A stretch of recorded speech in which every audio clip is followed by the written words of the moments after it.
Violante de Aragón foi a raíña perfecta ata que se rebelou contra o seu marido. Esta é unha historia de intrigas, de fuxidas, de negociacións e, sobre todo, de esquecemento.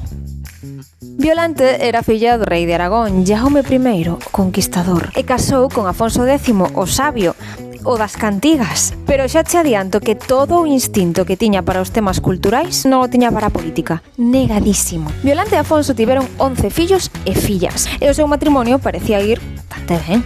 Que pasa? Que Afonso era malísimo na política, así que delegaba nela todas as negociacións complicadas. Violante era moi intelixente, moi sagaz, un verdadeiro animal político. A relación entre Afonso e Violante québrase cando falece o herdeiro, Fernando de la Cerda, o primoxénito varón do matrimonio. Violante defende que agora o sucesor Afonso X debe ser algún dos fillos varóns de Fernando de la Cerda, pero Afonso opta por Sancho, outro dos fillos que tiña con Violante e, polo tanto, irmán de Fernando de la Cerda. Ante o conflito é sen que Afonso saiba nin poida facer nada, Violante foxe a Aragón a corte do seu irmán Pedro III da man da súa nora e dos seus dous netos, pero as cousas non van sair como ela esperaba. Violante volviu uns anos despois para a corte de Castela, onde ali se alía co seu fillo Sancho para derrocar simbólicamente a Afonso X, que xa levaba uns anos enfermo e coas capacidades de gobernar moi mermadas. Iso sí, o matrimonio entre Violante e Afonso xa estaba completamente roto. Neste tempo, ela foi tecendo grandes alianzas no Reino de Galicia, por exemplo, coa Catedral de Santiago. Parecía que ela quería estar o máis lonxe posible do seu home, que tiña bastante predilección polo sur peninsular, sobre todo pola cidade de Sevilla.